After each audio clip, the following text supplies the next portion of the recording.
Good evening, televiewers. Welcome to Prime Hour, the first edition for the week. This evening, we're going to be looking at two very important topics touching on the lives of Cameroonians, especially those of the conflict-stricken regions of the Southwest and Northwest regions. We're going to be looking at the institutions created after the commencement of the Anglophone crisis and persons appointed to seek a solution to this crisis. How far have they gone to solving the crisis? We also, if time permits, are going to be asking the question why Anglophones have consistently worked in dispersed ranks since the advent of this crisis.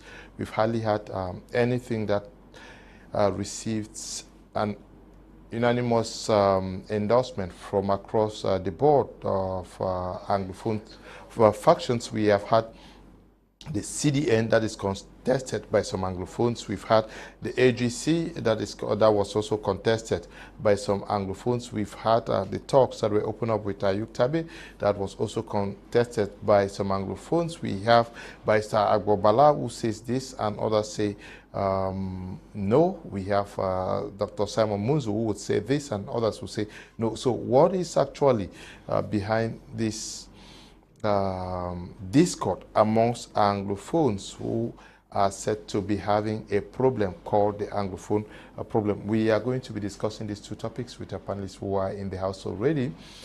Professor Mark Anthony is in the house with us. He's a Pan-Africanist. Good evening and welcome. Good evening, Mr. Leo. Good evening to my fellow panelists. Good evening to Cameroonians in particular and to Africans in general. Wheresoever you are watching at us this evening, I think the two topics presented to you are very pertinent concerning the people of the Northwest and the Southwest regions of Cameroon.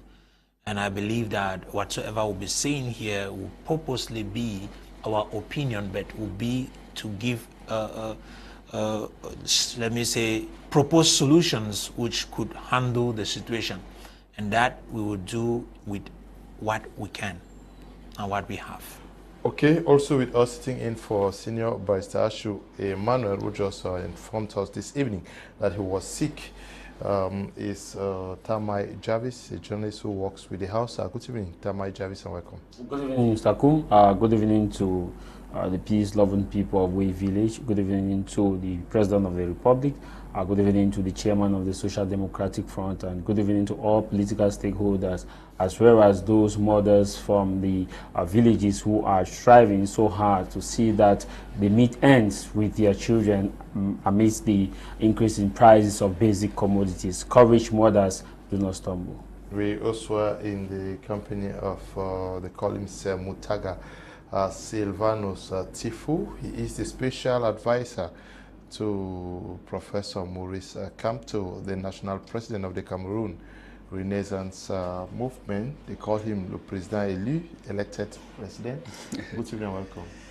Good evening, Mr. Kum Leonard, and good evening to the president-elect, His Excellency Professor Maurice Kamto, that is watching this program right at his residence in Snr Bar, Yaoundé.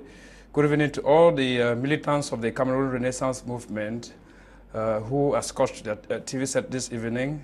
Good evening to fellow comrades who are in prisons, the Yaoundé Central Prison, the New Bay Central Prison, the Tifuh, and also at Mbamayo. Good evening to all the militants who are mobilizing because the CRM is working now on the renewal of the basic organs of the party. Special good evening to the people of Kruku village in Batibo subdivision of the Northwest region of Cameroon. Good evening to my in-laws who are watching at Milim in Banso. Wow. Okay, we also are going to be having the participation from Yaoundé of the national president of the United Cameroon Party for Peace and Progress. They call him Nchia Roland Mua. He's going to be with us throughout this program to also share his thoughts as to the topics that are under discussion this evening. I'll start with you, Prof. Mark Anthony. We have some institutions that you know that were created as a way to solving the ongoing crisis, your first reading of the effectiveness? Mr. Leo, it is of, in fact, I am of the opinion, along with others who claim that the Cameroon government, in its attempt to solve this problem that the nation is going through, has always provided what we call cosmetic solutions to problems. Why did I say so? When you go back to look at the problem that Cameroon is practically facing or actually facing, you realize that it is a socio-cultural problem as well as a socio-political problem.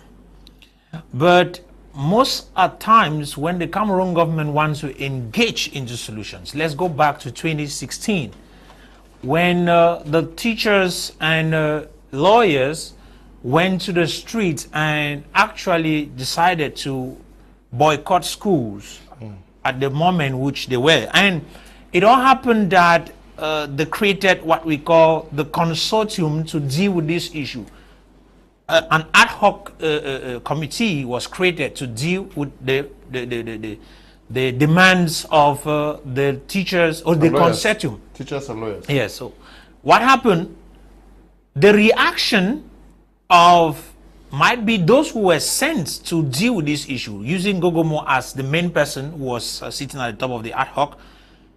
The reaction was not favorable to the teachers, and that is why the situation continued. They went further with their demands.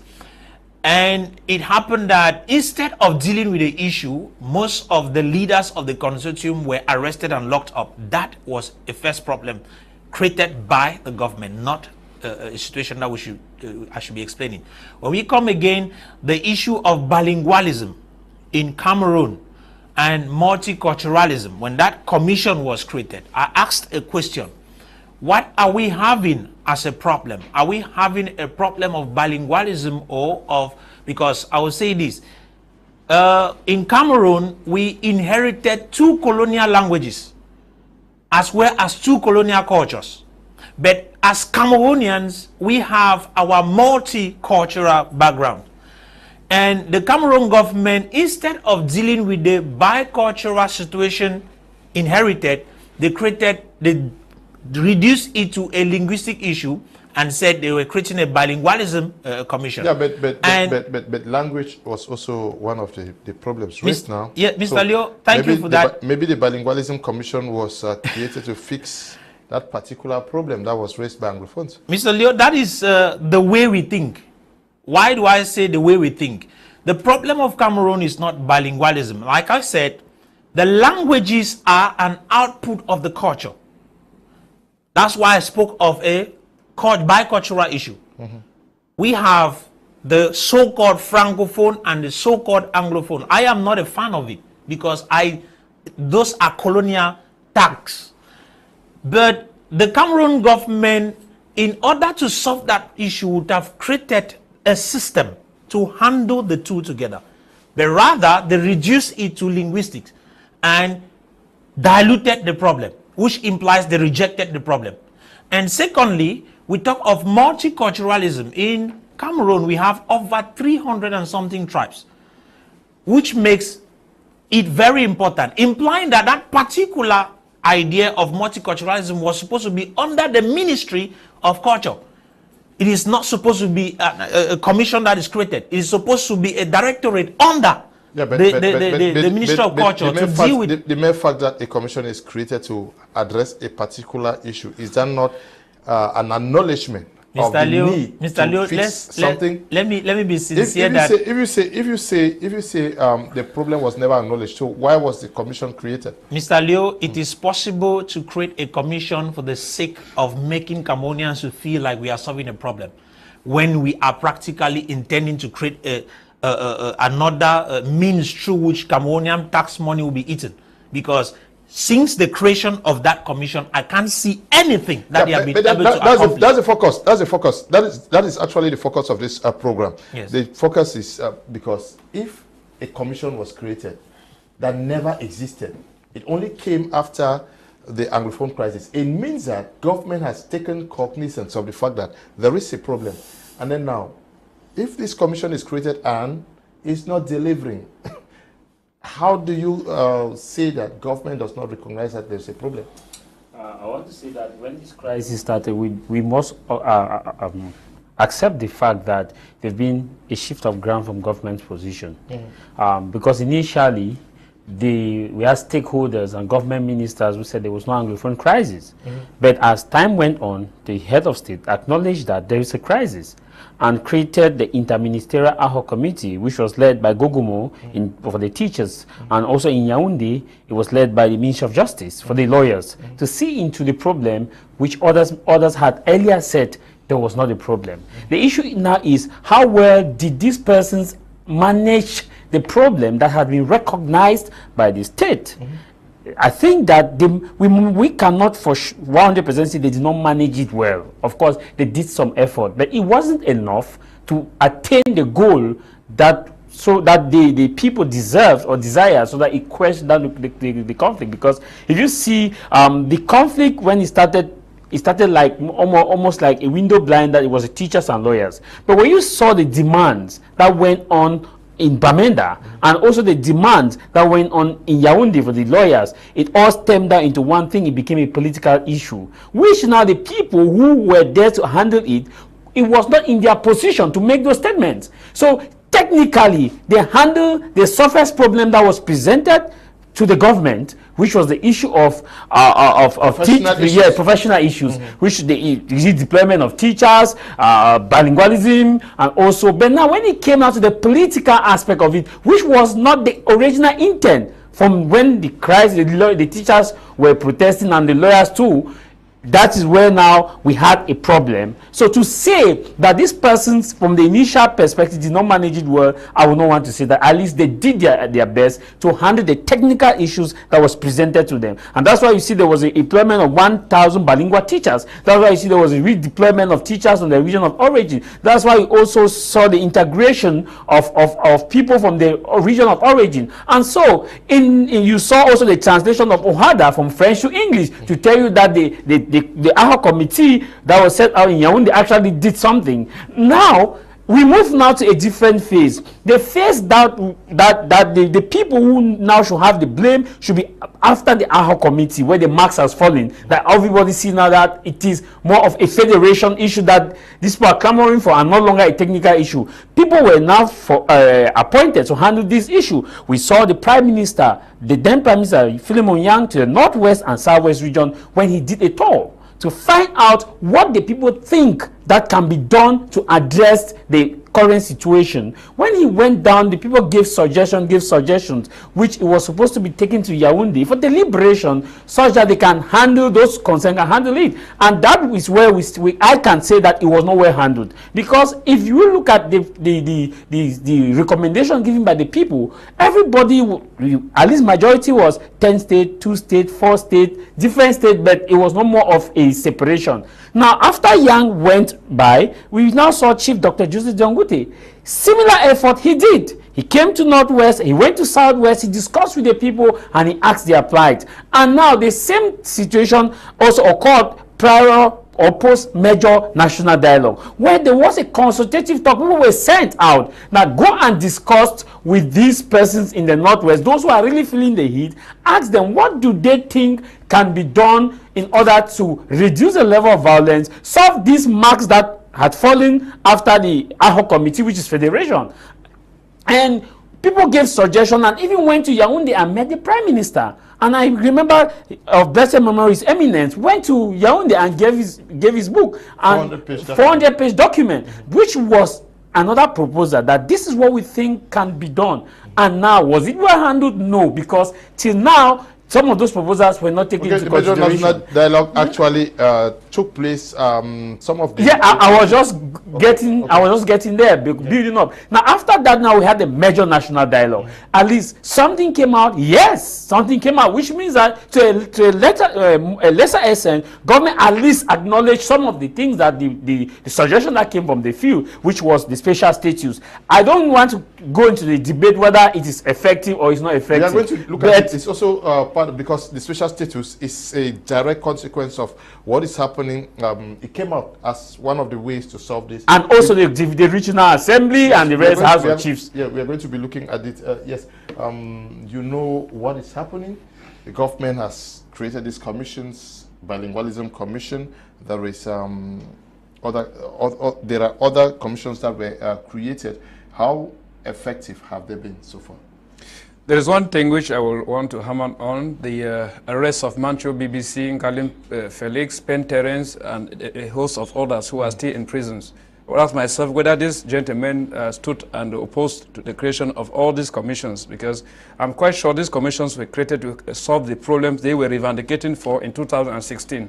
And if they were creating these commissions maybe to seek a lasting solution to the crisis, the very first thing was to release Mancho BBC, Pen Terence, and the rest who were just for ordinary revendications. So I want to say the commissions that were all created were just like a bazaar, a money chopping machine that they had to create so that they can see how they can swindle the taxpayers' money and they enrich some certain individuals who claim themselves to be elites of the Northwest and Southwest region. Honestly speaking, if this elite were up to fight for the good of the common man in the Northwest and Southwest region, they would have protected the interests of Mancho BBC and Ngalim Felix and a host of others. I was at the Central Prison in Yaoundé.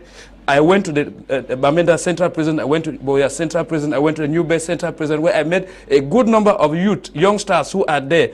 Some of them were arrested in 2016 just because of the ordinary crisis. They are still there. So honestly speaking, to sit here and hear a lot of grammar that this has been created and guys have gone down the national dialogue and other like, and people who stood up and say, oh, we want common drinking water in the Northwest and Southwest region. We want the educational system to come back to normalcy, which was already been adulterated. We saw Francophone teachers who were teaching geography, history in French to Anglophones who needed the knowledge in the English version. But the teachers are back in class. They are back in class. If they are back in class because of a group of individuals who stood up to fight for the rights of the common man, why would those guys be still kept in prison right up to this date?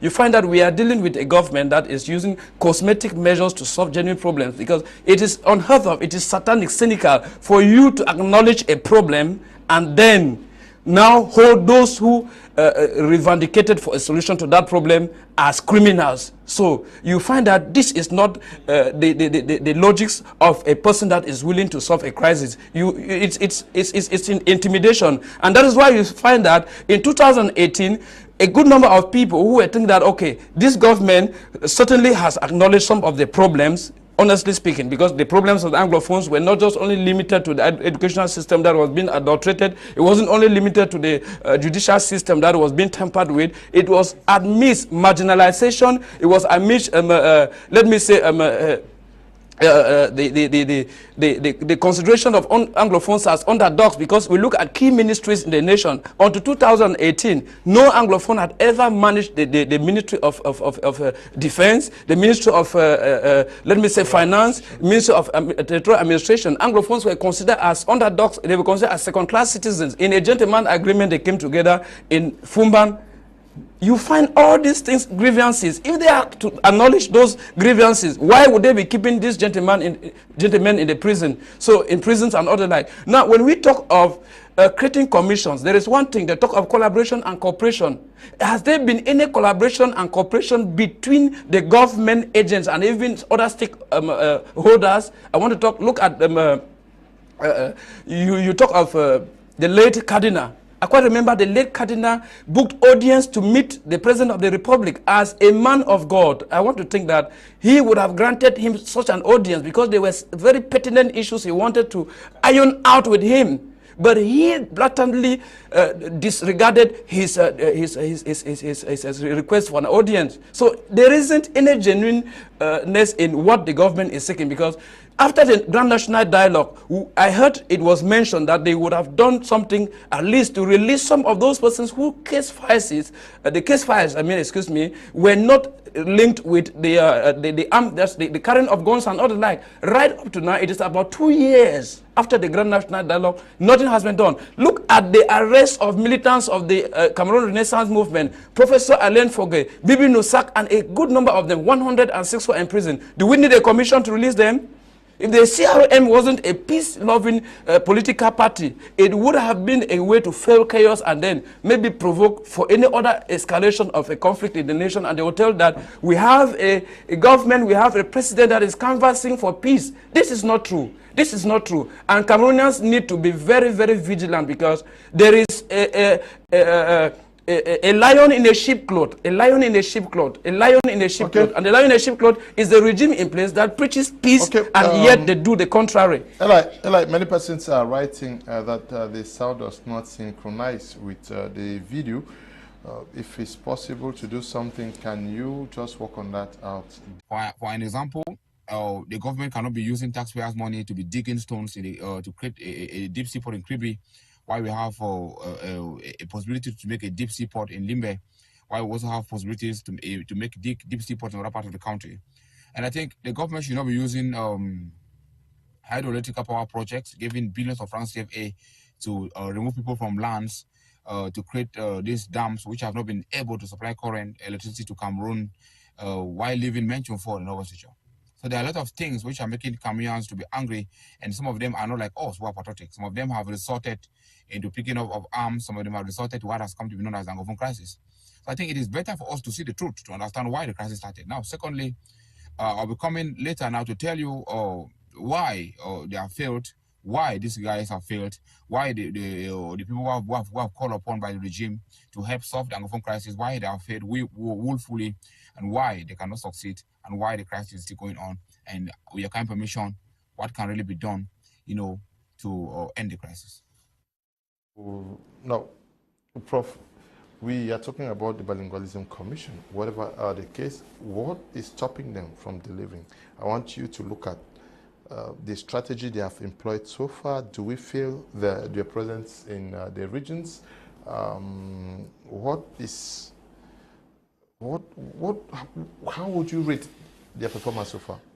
Mr. Leo, I said it and I'll still repeat it again, that the problem of Cameroon is not bilingualism. Yes, away from that, but the commission exists, right? That is where we are. It is a commission that has been created to solve a problem that does not exist. And we are talking of a problem which is actually taking lives. Then a commission has been created to deal with language problem, to deal with multicultural issues.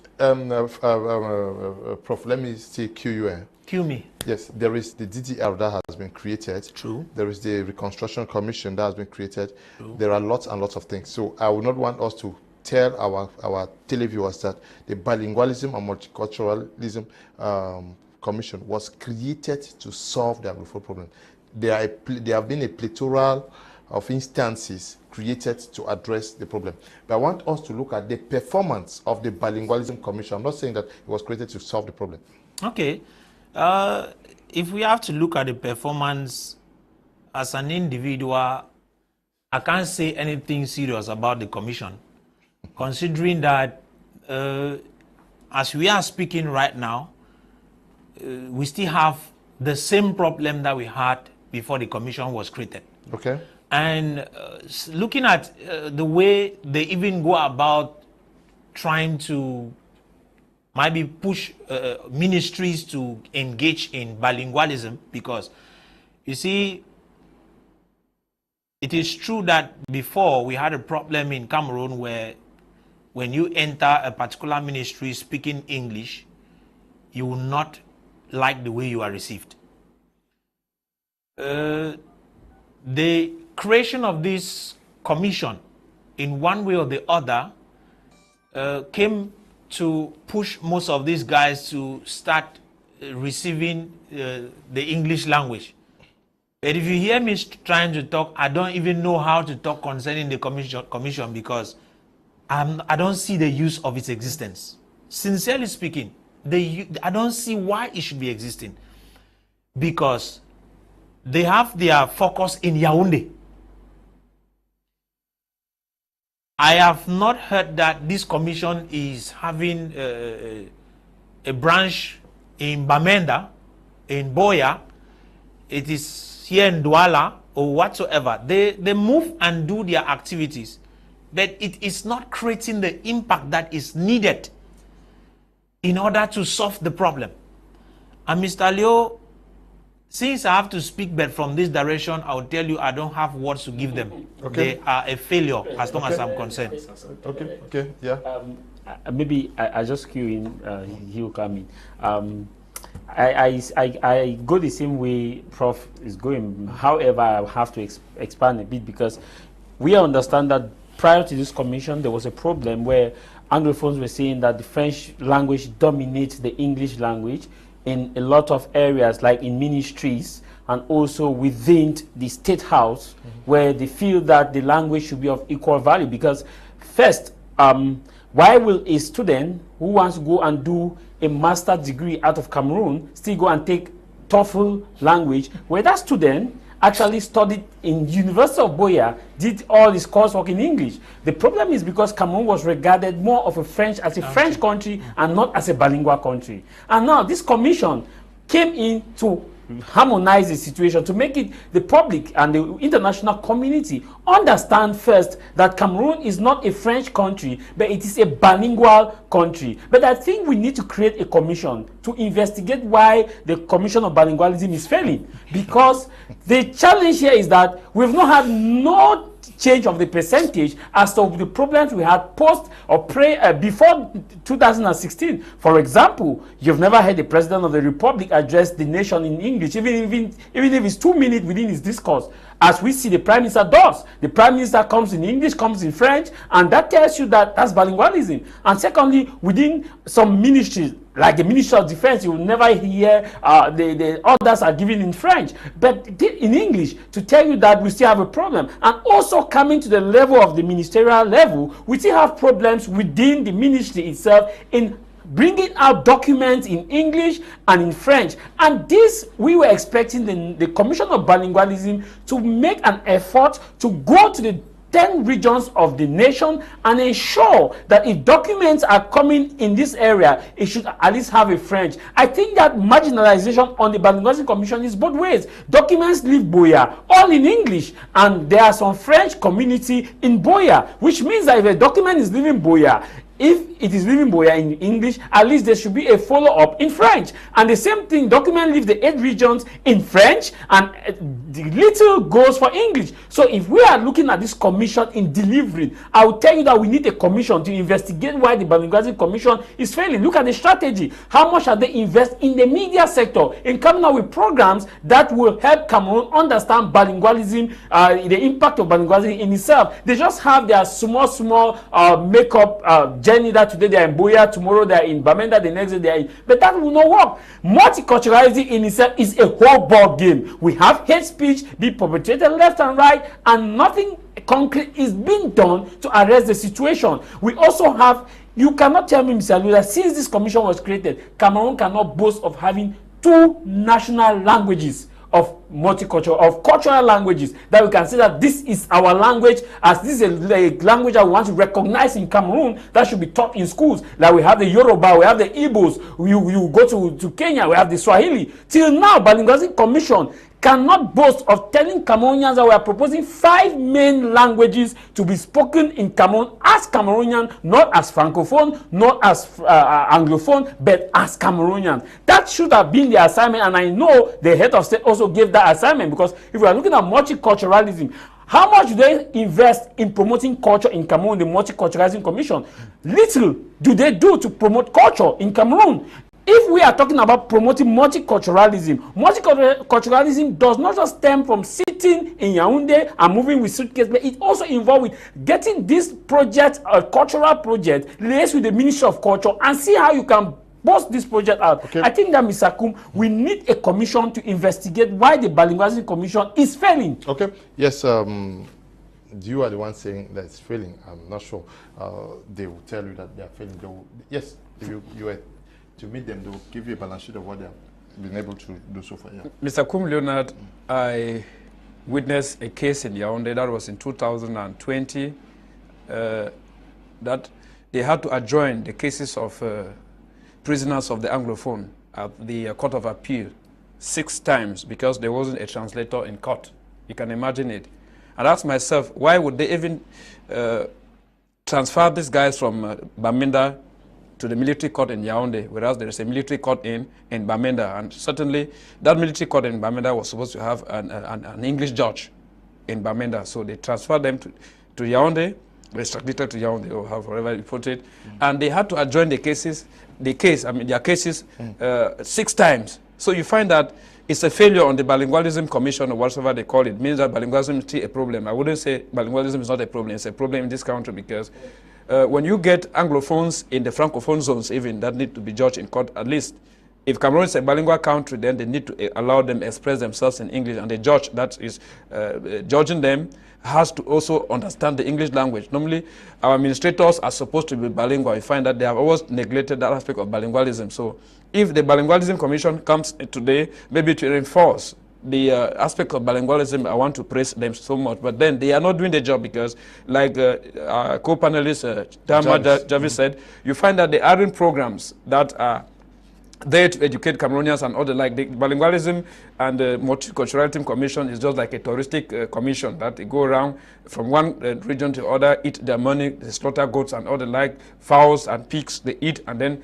go back to Yaoundé and then tell them they are there working. Because if you go on most of the TV platforms, even on Ciaro TV, which is the leading audiovisual channel in the nation, that's the state media, you hardly see programs that are in English language that they say, oh, that English and French programs that they say, okay, this is a pure conception of the Bilingualism and Multiculturalism Commission that is there to educate Cameroonians. And when they are talking of culture, culture is not only limited maybe to language, it's limited to, it has to do with dressing and other like. We've never seen, if they were talking of the fact that there is maybe a kind of an industry that has come up, maybe to make a blend of different cultures. So adopting a particular dress as our national dress, or adopting a particular language, like he cited. Not just necessarily adopting a particular dress, it's exhibiting the different cultures of the nation. Because if you want to adopt a certain dress as a national dress, you'll be silencing other cultures. Okay. So it would lead to maybe maybe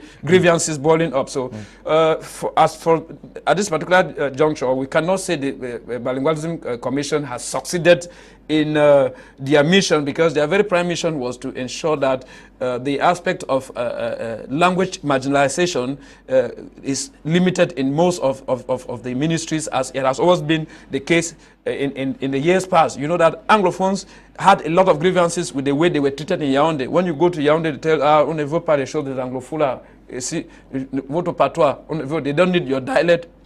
English language was considered as a dialect in this nation. But I want to think that with the advent of the Anglophone crisis, I think it has gradually quailed down. So that hasn't gone down because the Bilingualism Commission has come on. It has just gone down because many people think that there should be certain appeasement. Anglophones should be given a certain recognition. The English language should be given a certain value. But I'm asking myself, was it really normal for the actual president of the Republic, President Forba, and his government to have allowed the Anglophones being trampled upon right up to the extent that the Anglophone crisis has sparked in 2016? So when we are governing a people, there had to be preemptive measures that have to be put in place in order to quell down grievances and consider every citizen of the nation as important. So consider Anglophones as underdog was the most fatal mistake that the regime in place did. I quite remember a prominent member of parliament said he went to Yaoundé twice and told them that grievances were boiling up in the northwest and southwest region. And they told him that they were just 2 cubes of sugar that were dropped in a basin of water, and that those 2 cubes of sugar would not do anything. I still come back to the militants of the CRM who are in prison, sentenced for 7 years imprisonment for no good reason. Why are they there right up to this instant? That's a gospel truth. We are talking of crisis. You want the grievances that is boiling up in the Francophone region, because these guys who have been sentenced are Francophones. Do you think their parents are happy seeing them in prisons? Okay. If it happens, let's say if they were those kind of, if not that Professor Maurice Kamto at the CRM have a manifesto, they have a slogan, changing the nation through peaceful mechanisms. If they were to go to extremes, I think it would have led the country into chaos at this particular juncture, because it is highly provocative that people went out in the street in 2020 asking for the consensual reform of the electoral system, asking for an imminent end of the war in the northwest and southwest region, were arrested, dumped in prison, and sentenced to 7 years imprisonment. You just ask, as a normal Cameroonian, with all my faculties in place, can you, in my position and my shoe, be quiet when you come to the TV platform like this? Mutagha. Okay, the military élu, I've heard. Let's get to Nchia to also come in there, tell us his assessment of those who have been appointed to work to stop this crisis, how effective they've been. Yes, I think these people who have been appointed, by the regime in place to end Anglophone crisis, apart of Paul Atanganji, the other people are not popular. There are people who don't have that charisma. The controllers of the GZR centers are not effective. What is being done to train these former separatist fighters in the GZR centers to keep fouls, to become tailors? They don't have practically modern third generation electronic training programs that can encourage these guys who have been used to taking millions for ransom. So I think it's like joke from the part of the government because the GRI centers are not totally well equipped. And I think there are times where people are going to Bamenda, or they'll call some people, they'll bring some machines which are not coming on, they'll place them at the GRI center to show to the world. The GRI center in Bamenda has nothing. It is not encouraging the separatist fighters to drop their weapons, to rush there, to have a better life. That in Mora, the same thing. That in Boya, the same thing. They have infrastructure in terms of building, but they don't have what it takes to end the crisis. Now, most of the people who are working to end the crisis are people who are not welcomed by their people. And people who don't always go home to meet their people in times of normality. They cannot do that in times of difficulty. So I think the crisis has become a business because I think when there's business, there's prim, there's there are cartridges, there's ammunition. I think it has come to fit a lot of people. So the crisis is going to end to make some people not to eat. So that's why there are a lot of people want the crisis not to stop. And these separatist fighters understand that the diaspora have lied to them for 5 years. And they know that the only way to have their money is to be rebels, is to be criminals. But I think it is not good. But I think to come again once more, Mr. Liu, with your kind permission, I think we have to understand that we are Cameroonians by blood. We're just Anglophones and Francophone peculiar inheritance. It's high time for us to have a high level of forgiveness. And we need to have a system where we need to have a way of reconciliation. Okay, it calls for reconciliation. Going by which of the commissions or persons appointed so far, or which one has been most performant by your judgment? Mr. Liu, I want to ask the question on what basis? Is it in the commission or as a minister or as a director in an organization or what? Because if we are looking at the commissions, sincerely, the DDR, when I look at the DDR, I don't have something to say about them because the last time I remember that young people left the DDR center in Boya, went to the streets in order to demand The same day I was in Boya. that the promises that were made to them should be met. And as we are talking, some of them, we cannot even talk much about them. They have been, they have built them something in the Tifuh road where they can be kept there. As house captives. I don't want to use the word as a prison, but that is, I think, the solution that has been given to them to handle their problem. But that one is really not something that I want to talk about. When we come back and look at the appointments that we have received, because like Mutagha mentioned, since 1990, or let's say since the multipartyism started in Cameroon, and they started appointing prime ministers and this and that from the southwest and northwest in Cameroon. In Cameroon, there are major ministries where Anglophones had never had the opportunity to head. For example, we have Ministry of Secondary Education, which because of the crisis, we had the opportunity to have an iron lady working there whom I love her way of operating. I think she is, to me, the person that is doing her job the best. Apart from her, we also have the Ministry of Territorial Administration, where Mr. Tanganji was appointed because of the crisis. When we follow the rate of his activity, he seems to be a workaholic because he's everywhere at every given moment. And when we go on those, if we have to look at the performance rate, I'll be looking at the Ministry of Secondary Education as the minister who has been doing the work more, as long as I'm concerned.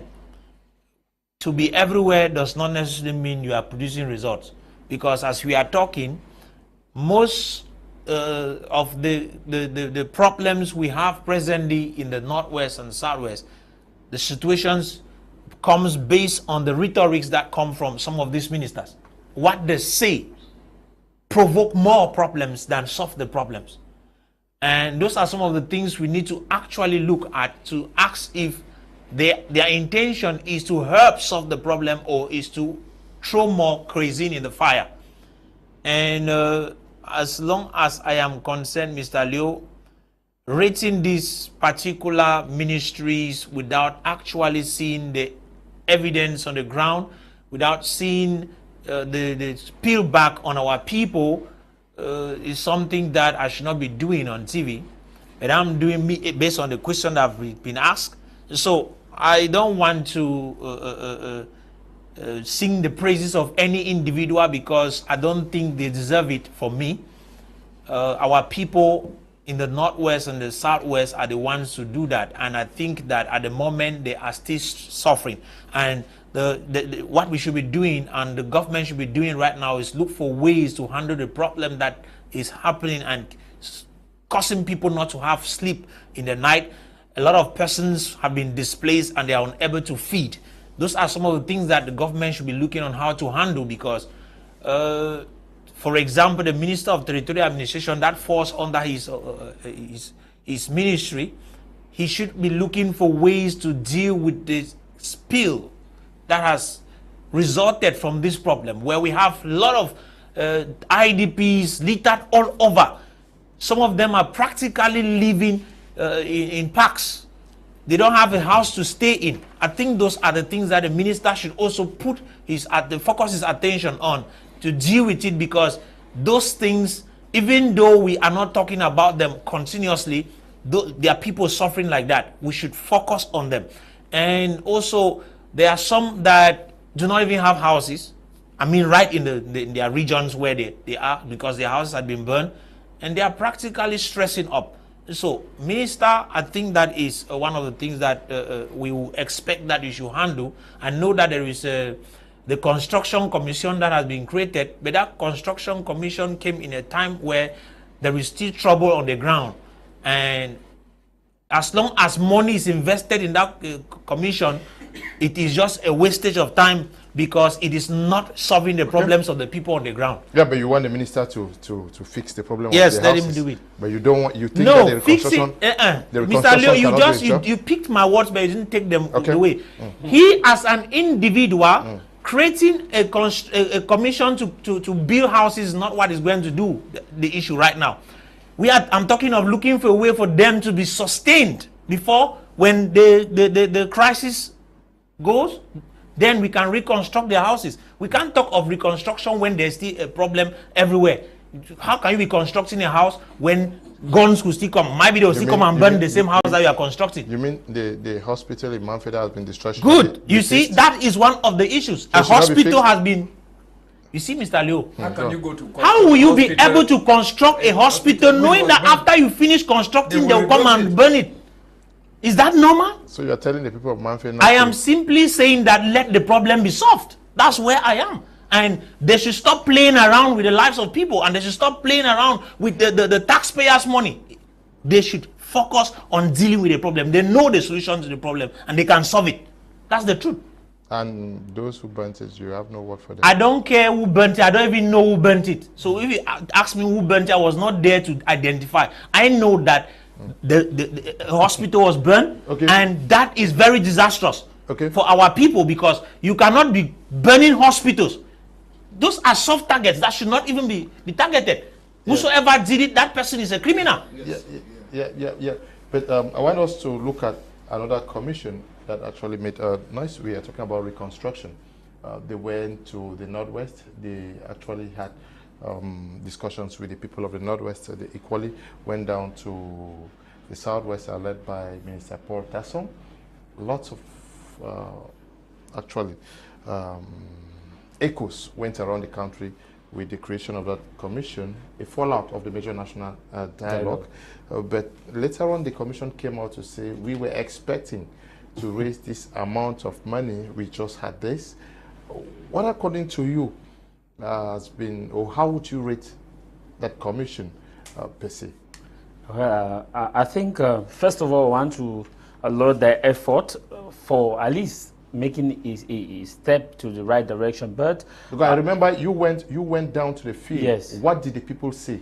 Because we are talking from Douala. What are the people on the field? What did they tell you? The people from the field, especially I met a woman in Ikona who had 2 children, and they were all living in the bushes. And I went to the spot where the house was burned down, and she said the cry that she had is that the house that the government said they want to come for reconstruction, the cry is that the government should come fast and start reconstructing some of their homes such that they can leave the bushes and come back and start living, that they are living like animals in the bush. And I also met a young man in Kwakwa whose house was totally burnt down, and all of his family, they are living in the bushes. And he said, and I mentioned to him that, are you aware that the government has created a commission of reconstruction? He said yes, and he said he's expecting to see this commission to come down to Kwakwa and start at least building some of their houses such that they too can come back to the town and start living their life. Then I asked the issue that what of the guns that keep smoking? He said with the guns they can manage that later,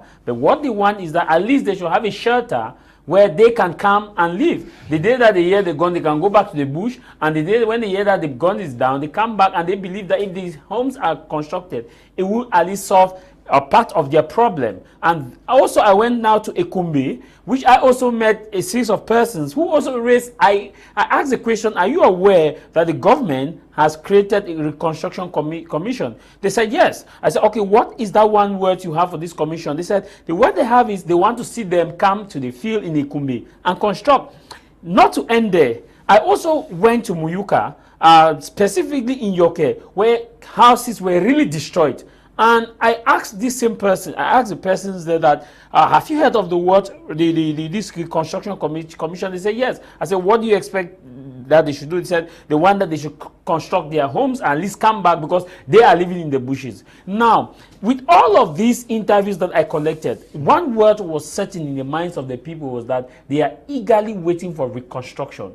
They don't care whether it will be reconstructed or destroyed. They want to come and settle because the majority of them are living in the bushes.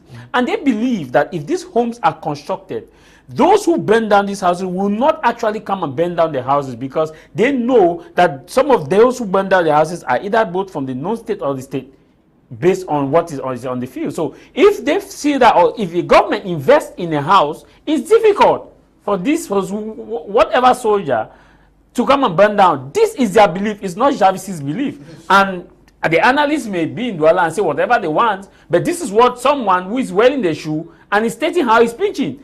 No, but I asked this another question is that what if the government concentrate on building the hospitals on this other government infrastructure first before coming to the houses? They said their priority should be their houses before these hospitals. And I look at now the current situation of the Reconstruction Commission. To your question, I will tell you that, Mr. Liu, on 10 they have at least 2, because even if you have raised a certain amount of money, why don't you start with the small that you have raised? Let us see. First thing first, if you cannot build homes at this level, there's something we call in crisis where resettlement comes, where you can decide that, okay, for these persons in areas that are really turbulent, let's come to Moyoka. If Moyoka is settled or Moya is a bit calm, why don't us construct a resettlement camp for these persons who are living in the bushes to come there in these green area, the area we are called green, which are a bit safer, so that this person can at least settle there, hoping that while the dialogue or the which we say is a process is ongoing, while the head of state see how they can resolve it, while the both actors see how they can come on the table. These people who are living in the bushes now, we are talking about June and rain is falling. Go to Kumba, you can construct a resettlement area for whoever is in the bush in Kwakwa, Nake, Bole, Ekumbe to come closer and stay to the safer zone first, while hoping that you can at least those political decisions can be taken so that this person now can now move and you go and construct these houses. Go to Bamenda, look at the green zone, the area that is bit safe. Construct one, why not a resettlement camp there for those who can leave the bush to come and settle there, who may not have the laxity to stay in their house. And it will also attract those who are in Douala, who are living in the bus stations, who are living in deplorable conditions, to go back to their region of origin and see how they can start their life afresh. Mr. I tell you, when you live, if you were born in Douala and you stayed in Douala, and whenever you travel to any area, the moment you arrive in Douala, as you enter Douala, you feel a certain level of protection that you are in your town. And that is why, if this reconstruction commission, if they were serious, and or if they are serious, they will look at resettlement areas that are a bit safer, construct a makeshift or something that can sustain the people in this and that period, that it will attract those from the bushes, those from other cities who are living in deplorable conditions like IDPs to come back, and those who are also in Nigeria, go to closer to Nigeria, in Cameroon territory, look at areas that can be safe in Manfi, construct a resettlement camp there, that these persons from the bush will come and settle there while hoping that political decisions are taken. This is what we expect from the reconstruction commission. Okay, beyond doing what you just enumerated, Jarvis, we had so much noise that was made at the creation of this commission. They went to the regions, they had meetings, they have even been to Douala, where they had a meeting with GCAM, actually asking them to accompany in the process, and they have made some publications. Now, with this so much hope that was given to the people, do you think that these commissions, even if they are short of funds, should have at least be informing the population on why they have not met objectives? At least let the people know what is happening. Mr. Kum Leonard, from the analysis of the journalist, we will find that there is something, like we say in politics, words hide word. The more cash, the more. Because if the people are lobbying for reconstruction before the end of the war, we begin to ask ourselves, who are those who burnt the houses down? Maybe they burned their houses. Did they burn their houses down? That's the question. You understand what I'm saying? Or are they indirectly accusing the government that the government agents burned the houses down? So if the government construct those houses, knowing that they constructed those houses with their own money, it will be difficult for the state agents, or how I call it, the regular soldiers, to burn the houses back. Those are certain things we need to be asking ourselves. Because if a majority assistant is clamoring for reconstruction when we know the war is still going on. And then secondly, if you have to go to the camps where he talk of reconstruction, that's resettlement camps, it will be chaotic if those resettlement camps are being targeted by the so-called rustics who are going about burning houses, because we don't know those are burning houses. Don't forget that the burning of houses has always gone with casualties, human casualties recorded. So if you concentrate people in a camp, in a war zone where there is asymmetric war, it is easy for a massacre to happen in that place. So it's quite... It's a green line, like in Boya, which is safer. You enter Boya, they create something there that can, those who are in those areas can easily come and settle. Okay, now coming to your question about mobilization of funds with GCAMs and all the like. There was one time we heard that the International Monetary Fund, together with I think the African Bank for the African Development Bank, sent 110 billion francs for the reconstruction of the northwest and southwest region, if not mistaken. There's something that fidget. No, we got information that France was sending money. I think Japan. Japan. Those were figures that were talked about, but At the end of the day, they said they expected this amount. They have been able to raise only this amount. Those were promises, concrete promises that were met by these international bodies. That's the world superworld powers. They made promises. I don't know why they suddenly had to abstain or keep back their monies. So there is something fidgeting about the whole mobilization. UNTP was supposed to give. That's what I'm saying. There's something wrong somewhere. It seems as if the facts are not clear. The information about mobilization for funds for the construction of the Northwest and Southwest region is not clear. Certainly, it could be as a result of the fact that they themselves have evaluated that reconstruction is practically impossible at this particular juncture. So, you know, making $1 million legally is very difficult than making it illegally. That's what Jeff Archer says in his book, not a penny more, not a penny less. So some people may want to get that money, first of all, invest it in their private businesses and wait until when the war is over before maybe there's going to be an audit. If at all, there will be an audit in a day, one day. So like I said, at this particular juncture, knowing that the Northwest and Southwest region is a no-go area for especially for any company. We've seen companies that go there to construct roads at times, their equipment, their machinery and all the like, they have been burnt down. So if you have to take maybe that's giant companies to go down there to build houses and maybe camps and all the like, I don't think that they are safer. Like Professor Mark Akuhmbom said, the very first thing that would need to be done at this particular juncture is looking on how to bring the different stakeholders on deck. Bringing the separatists themselves on deck, because I said there's one time we heard that the government went to Kondongi and they were negotiating with Ayuk Tabe and a good number of the separatist leaders who are in prison to see how they could arrive at a table of consensus. But it finally ended because there was that kind of a bazooka for bazooka between the two camps. No camp was willing to let go. It is commonly said, desperate situations trigger desperate measures. When we are at the crossroad, I think there is a certain camp that need to consider human life. And at this particular point, the government that has that regaliant role of protecting the citizens have to understand that they have to soften. We've seen the case where a Cameroonian was taken hostage in the northern region by Boko Haram, something like that. Even he was a French citizen, and the ransoms were paid. There are certain concessions that can be done with the separatist leaders, and then maybe grant them federalism as they were clamoring for. Yeah, but what concessions are the separatist leaders ready to make? Oh, I am not talking on their point, because as a normal citizen, I will be talking on what I expect the government to do. It is the government to dialogue with us and with them and tell us that this is exactly what they are up to. Okay. And we've never seen them in any debate. That's why I said they could free these people, organize maybe a TV debate, okay, where other Cameroonians will be informed about exactly what they discuss. Okay, let's take another intervention from Mr. Roland Nchia Mua from Yaoundé, the nation's capital.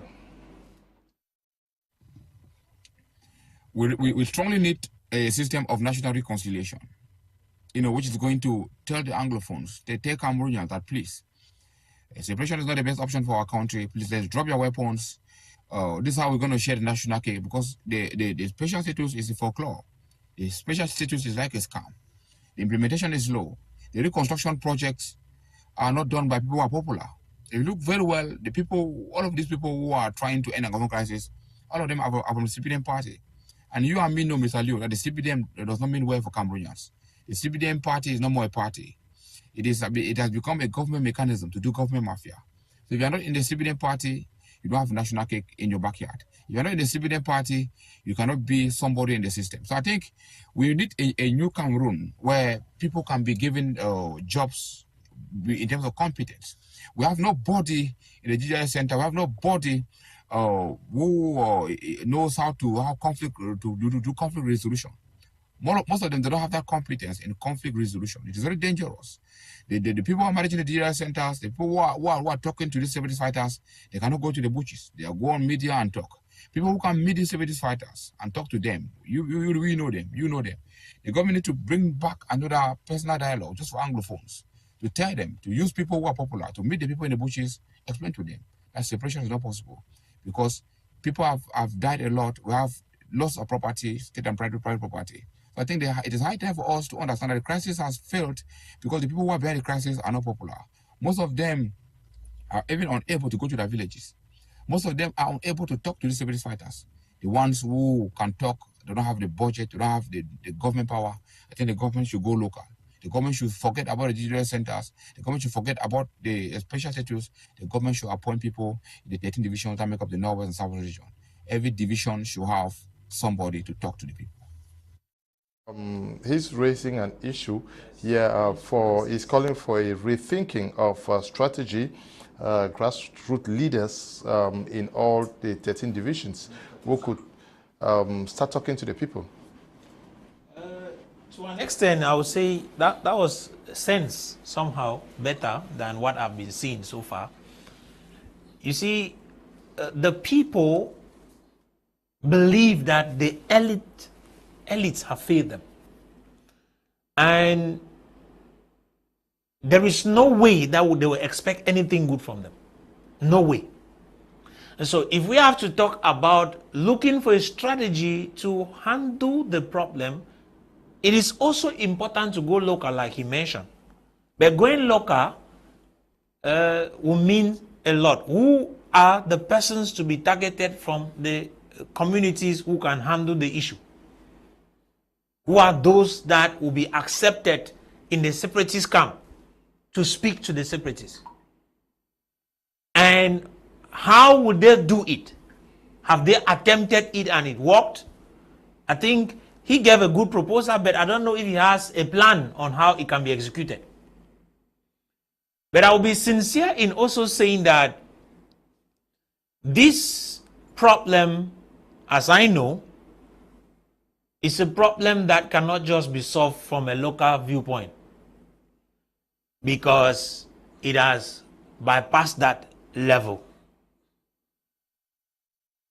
To handle this issue, there is need for, I would say this, a dialogue, a genuine dialogue as they call it, where the opposite camps will need to sit on a round table to talk issues out. I believe that in every problem, to arrive at a solution, there is need for a consensus. And to arrive at a consensus, persons must shift ground. You can't keep on holding on to one position continuously and saying that this is what I want. And why saying that lives are being lost? It is important for us to look for the ground that is soft.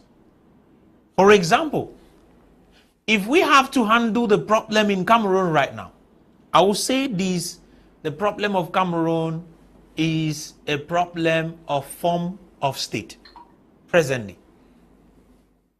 And it is true, some people are agitating that they want to leave the system. Some are saying that they need to maintain the system. But we also need to get out of that place of maintaining system as well as separating from the system. We need to get to a place of let's create a system that will permit us to operate cordially and together. And how do we get that? That's why I always will say that, as long as I'm concerned, I'd always said we need a system that can manage all these factions together. And that system is a federal system. I'd always said that. If you go look at the way things were back in the 60s, you will realize that even though there was a kind of whatsoever called marginalization or language problem or all that, but the people were living side by side, doing their issues and taking care of their problems in their different areas. But after 1972, it resulted to a situation where marginalization came at a level of destruction. So today we are in a situation which we have gotten to where we are, but I think that if we have to handle it, we need to come back to where we started from. And if we can go there, even if we feel it is difficult, let us try it and see if it will not work. It is going to work. the political will. We take one reaction from Mr. Marulan before we get to our next topic for tonight. Yes, I think apart from Paul Atanganje of Minat, who have been in the system before the Anglophone crisis, has been at the presidency as the permanent secretary of National Security Council. He has been Minister of Special Duties at the presidency. He has been behind Paul Biya for so many years, working close to 12 years before he came to Minat. So apart from him, other Anglophones have had their ministerial posts and appointment because of the Anglophone crisis. So if you see Mr. Leo, you don't want it to stop. Yes, you don't want it to stop because you have been appointed. You have been appointed minister, you have been appointed director, you have been appointed head of the DRI Center, you have been appointed head of the construction team because of the Anglophone crisis. So how do you want it to end? So the government needs to sit up and appoint pastors, men of God, people of civil society, people who are popular. And the commission should include former separatist fighters. If former separatist fighters who are repentant need to have a lot of state support, the government needs to give them amnesty, give them pour down. They need to have their own weapons to protect themselves. And they have the power to go to the field and meet these people and talk to their former colleagues that please drop your weapons, pick up a better life. The government cannot appease these separatist fighters without using repentant separatist fighters. These are the people who know their language better. These guys know all the hideout. The government needs to change their strategy. The DRI centers have not worked. The people who have been appointed to end the Anglophone crisis have not been successful because most of them are from the civilian party. It has been a form of provocation to the people in the bushes. And I think the government need to appoint young leaders from all over the 13 divisions that make up the 2 Anglophone regions, not just hanging in Yaoundé, creating GDI centers and making noise over the media. The government need to point former major separatist fighters who are repentant from these 13 divisions that make up the North and South region and send them to the field with a lot of money to talk to these people, to tell them that I was in the bushes, I left the bushes because look at the way I have changed. The people need a testimony. The government need to sit up and change the strategy.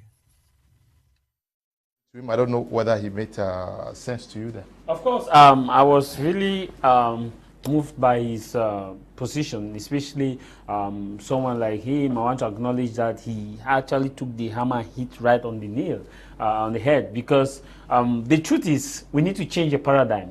The truth is we need to look at the local persons. We call this person partner for peace when you are having a conflict. And who are these partner for peace? Partner for peace are those prominent persons within the community that before the crisis, they were accepted by the people, and within the crisis now, the people can still see reasons with them. Because, Mr. Leo, whether we like it or not, whoever we call Amber Boys or baptized by government as terrorists are coming from communities who associate, who have brothers, families, and they have people whom they respect. So partner for peace are the people the community highly respect. And this could move from the church leaders in those areas, move from the civil society members in those areas, and not necessarily government officials. Because when you appoint a government official to lead this movement in terms of getting people out of the bushes, it becomes a business. And when you get someone who is highly affected by the crisis, it doesn't become a business to a lesser extent. And again, what he has said about the aspect of giving position that if people are appointed minister because of the crisis, they will not want it to stop, is true. We have seen that. And if you look at the question is, how many of these persons appointed because of the Anglophone crisis from the Anglophone region have actually done something to solve the Anglophone crisis? In 10, you have just 1 or 2 who have at least done something, which may not be that so much significant, but they have taken a step. And the truth is, if we want this crisis to end, the government, manned by the president of this republic, need to look at a different dimension, need to come together and bring in more partner for peace. Because Nchia Roland said the DDR Center has failed. To a lesser extent, yet it has failed, because if you look at disgruntledness of the DDR members, if you look at also the aspect that some persons who were supposed to have gone to the DDR Center when they dropped their arms did not even go there. So a lot of cacophony. So my plea to add to that of the president of one, forgotten that his party, who is now in opposition, to add my voice to him is that the government of Cameroon It's not.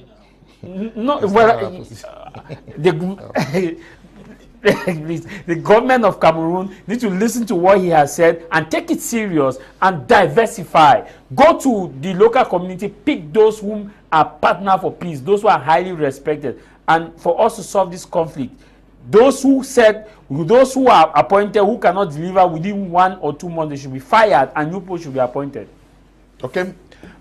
We move straight to our second topic for tonight, which has to do with why Anglophones have not been able to work together since the advent of the crisis. Why has it been very, very difficult to see Anglophones work together? Outside cases here, we have seen so many instances. The late Kadinatumi wanted to come up with the AGC. We saw that some of the biggest fights he had came from Anglophones, the separatist factions, who also felt that it was sponsored by the government. We saw the Coalition for Dialogue and Negotiations that held in Canada.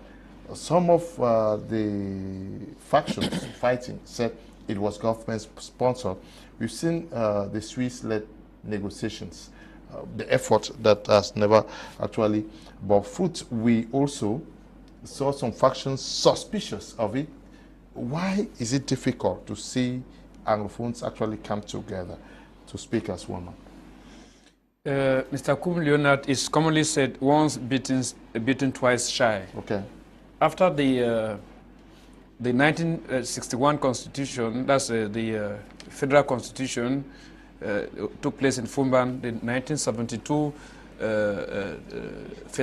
that's a referendum that took Cameroon from the Federal Republic to the United Republic, and after that it went to the 1984 to the I think the United Republic of Cameroon, and then finally La République du Cameroon. You find that Anglophones have always thought that it has always gone in complicity with a certain elite class, minority of the Anglophones that have always acted as a dubious Anglophone. So with such a long history of let me say, of dupery, a long history of dupery, they tend to feel that there isn't any credible Anglophone, especially when such an Anglophone is has a close acquaintance with the regime in place. We know for certain that Cardinal Tume, who died, honestly speaking, he was a cardinal, and we shouldn't forget that the actual president is of his faith, and most people thought that his closeness to him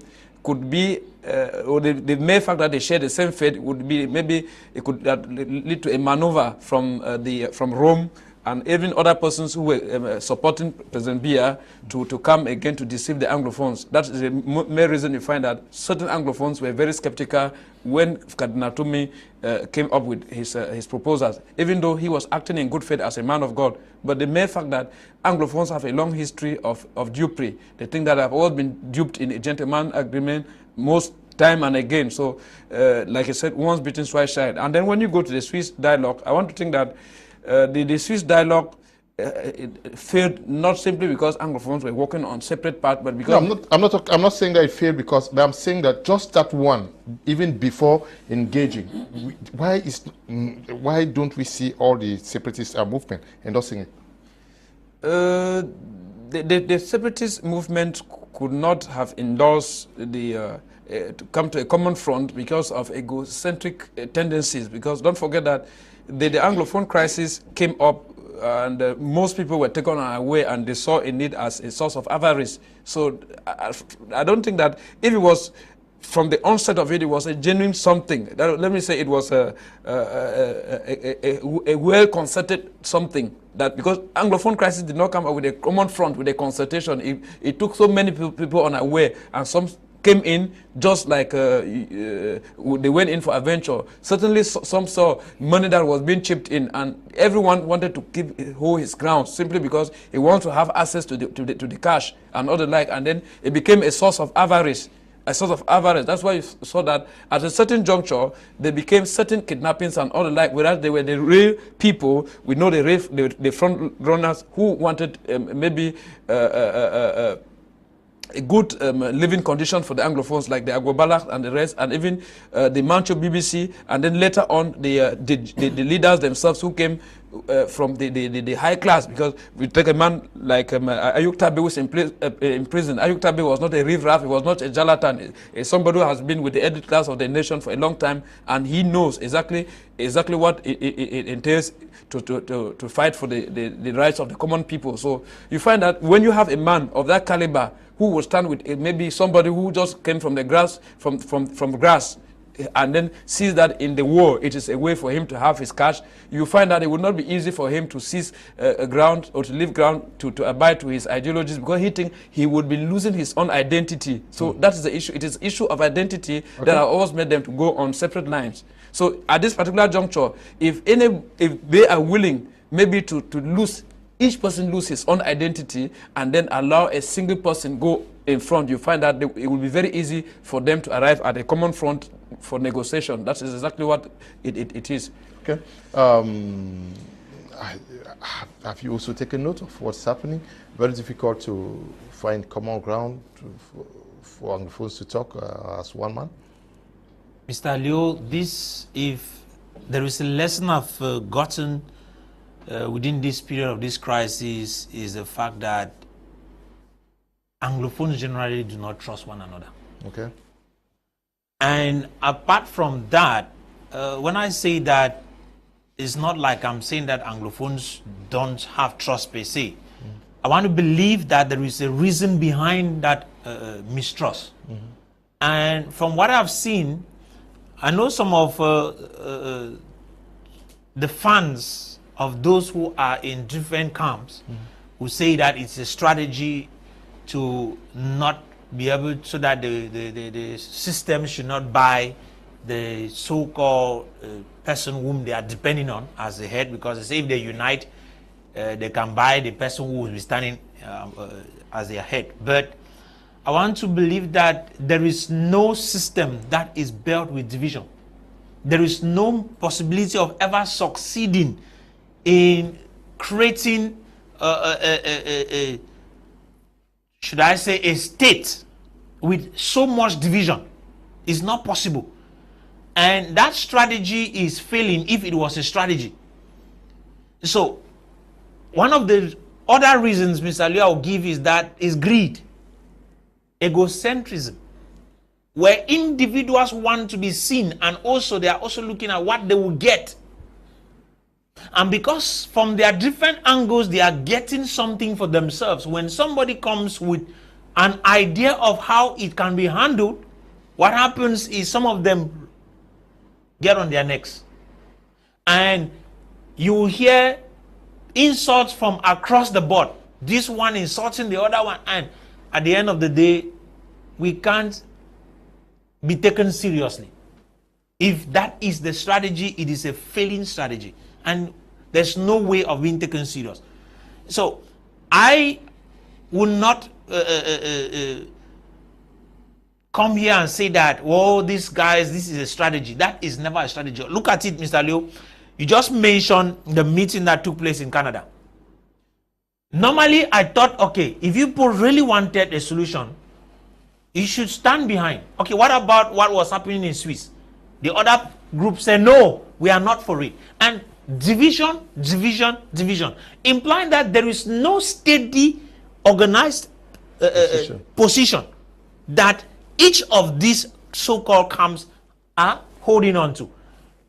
You want yours to be held, the other one theirs. Who they here? And at the end of the day, it's our people that are dying. Our young brothers are out there with guns in the bushes, and some individuals are sitting and feeding fat on their heads and on their blood, claiming that they are leaders from wheresoever they are, when they are practically not taking into consideration the situation in which they are going through.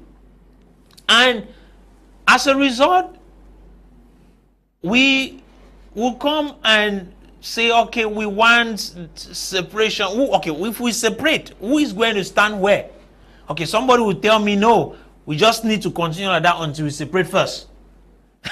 that strategy will be worse than what is happening in Sudan. I'll be sincere about that. If that separation actually comes with this kind of division, then what is happening in South Sudan will be preferred. because there will be more destruction than it is at the moment. So if in case it was a strategy, I think they should drop it and take a united front. Okay. Having a united front is the only way out that can permit even the international community, as they want, to look up to. Because at this moment, there's nobody standing. There is Cho Ayaba. The other way, there is Sako, and now there's this other guy who was left Sako. Marianta. Who's this guy who just left Sako? Who was Chris? And Marianta is the president. Marianta. Okay. Then there. So there is a lot of problems with their system, and so I would advise them that it's time for them to look for a common front, which would permit them to stand as a single people and then make their voices heard, not as a divisive group of persons. Can we have a? Can you understand? Can you understand what is happening since the advent of this crisis? Where is the interest of the people in this division? The crisis started from patriotism, from the Anglophone perspective, in the days when we had Agbobalankongo Felix heading the consortium. Then you could see that there was nothing as a personal interest. It was all about the general interest of the people from Agbokunjaman, from Kwakwa, moved down to Widikum, moved down to Wovia and everywhere. But when after the consortium was arrested, it moved now from patriotism to personalism. Personalism is a word I brought, which is you portray a public face that you are fighting for the general interest, but beneath it you are putting money in your pocket for your own self. That was a concept which I called personalism. Now we have moved from that personalism, and it is because of that personalism where you see that Anglophones don't want to see eyeball to eyeball with ideas that may solve the problem. They don't look at interest now. They don't look at the general interest of the people. They look at their position and how it will benefit them on the table and what they stand to gain. And that is why you see we have a problem. Just look at when this crisis started early 2016. Tell me which Anglophone did not speak with one voice. Everywhere you were forwarded as received, forwarded as received. Bala don't talk say he end. Consortium don't talk say he end. But after that, is this man has said, this one has said, this insult and insult and insult, because people who were very poor, people who could not have money, people who were looking for a position, who never had the ability to be appointed to a certain level, saw this personalism in it and embraced personalism than patriotism. And that's why you have a different orientation. That's why you see people who are well grounded. I think that I'm not speaking for Agbobala, but we should respect those kind of people, because people who have all it takes and still go and say, let us resolve issues like this. But people who don't have what it takes, who have no trace of investment, who have not done anything, and when they are those persons who want to force their ideology on people who go for patriotism because they feel that if these persons who are already established make the deal, they will not have a position on the table. It is wrong. My dear brothers and sisters, we all have an individual stake to build the nation. Some were called to be ministers, others were called to be civil society organizations, others were called to be journalists to contribute ideas. Regardless of wherever you are, as long as you walk in faith, in genuity, God will bless you and you attain whatever you want to attain. It is not a level of that you must be at the dialogue table, because the fight now, Mr. Leo, is that let it be said in history that there was federalism in Cameroon because Mr. A was on that table. That's what it is now. Let it be said that it was because of me that this thing happened, and in the course there is personalism. Personalism is also in the level of the government officials who are dedicated to handle this crisis. If you look at this conflict very well, let us be clear. I think I buy what Sir Mutagha said from the beginning, that people who advocated for the fact that there was poor living condition in the Northwest and Southwest region, after the head of state came himself and acknowledged in 2018 in his speech that there is a problem in the Northwest and Southwest, by default those people would have been released, should have been released, because they were advocating for a problem that has now been acknowledged by the Commander-in-Chief of the Armed Force. Now, what explains the fact that we have His Eminence Christian Kadinatumi and his team is proposing for an all-Anglophone conference?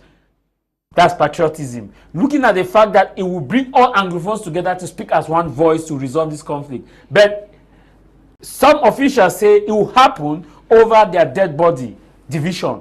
What happened to the fact that you have all the people from the northwest and southwest consultative talk? They will come and tell you that we want federation, and whoever took the fight to Yaoundé said they want but decentralization, and in fact they baptized it to accelerated decentralization, of which the people in the Boya Council building said they want federation, whether 10 states, whatever state they wanted. But at the end of the day, when the fire reached the Prime Minister office, we were told that they wanted effective or accelerated decentralization, disunity. That's personalism, because you want to save your face, because you want that they should not feel that the government is failing in this locality. But let us be honest with ourselves. What do we want as Cameroonians first? Respect of life, protection of properties, the ability to speak freely and take responsibility, and also the ability to have bijuria and a bicultural nature.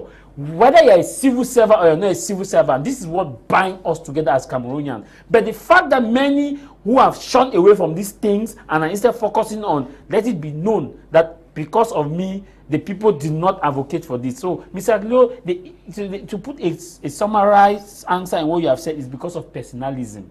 And when we start fighting against personalism, we will at least have a headway. And one of the ways to fight against personalism is, first of all, to look at those who have succeeded and follow them. Those who have a trace of what they can prove that they have succeeded, and will listen to them as they have a solution, and shun away those who don't have one investment in the northwest and southwest, who don't have any record so far in the northwest and southwest, and shun away those people and form a new patriotic fund. The patriotic fund for those who are patriotic in resolving this conflict. And I would gladly go with Bala every day, every time, because he has a track record. At least I can hold him responsible if something goes wrong. But who can we hold responsible from the other end? It's a rhetorical question. Okay, so Mutagha, we're talking about the Anglophones not working under one canopy.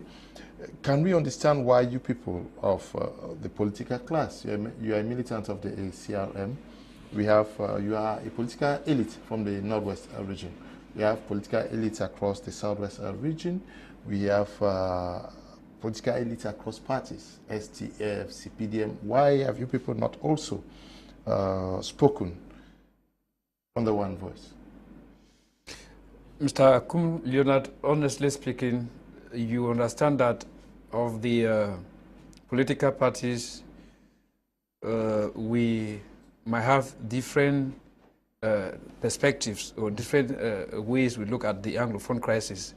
There are those who look at the Anglophone crisis as a crisis that need to be given an urgent solution. There are all those who think that they should maybe do some compromise with the government, stand at the look at the government's angle of the crisis. So you find that with political parties that will always corner the government, even if they are of the opposition, it's difficult for them to maybe sit at a common front with those of the opposition party that are categorical, that they say no. The Anglophone crisis sparked out as a result of the fact that the government had been marginalizing the Anglophones and other like, and that the methods which the government has been using has not been the same. And then, secondly, you bear in mind with me that it's not easy for political parties to sit at a common front. Why? For the mere fact that certain political parties will want to work separately in order to earn the glory. You understand what I'm saying? Certain political parties want to work individually to earn the glory.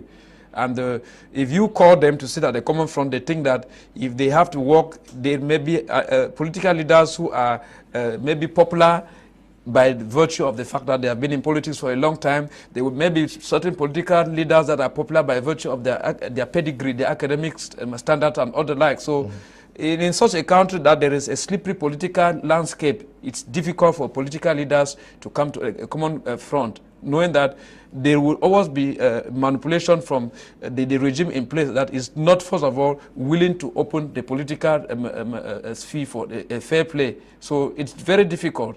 But with regard to the CRM, you find that the CRM political party, which I'm a cadre of the party, it has always stood firmly for the resolution of the Anglophone crisis using peaceful mechanisms. And the political party, which I am part of it, has always turned, at least said, the bazooka for bazooka method, which has been applied by the government, that of deploying soldiers to the northwest and southwest region, is not the best option, because what we expected was that they would have made a consultative national dialogue, because if you look at what happened in 2020, we thought that they sidelined a good number of people, because if that dialogue in 2020 was to produce meaningful effect, they would have taken people like Ayuktabe. Ayuktabe was just closer to the Nolinga Central Prison. By then, Professor Maurice Kamto was also at the Nolinga Central Prison. You could imagine.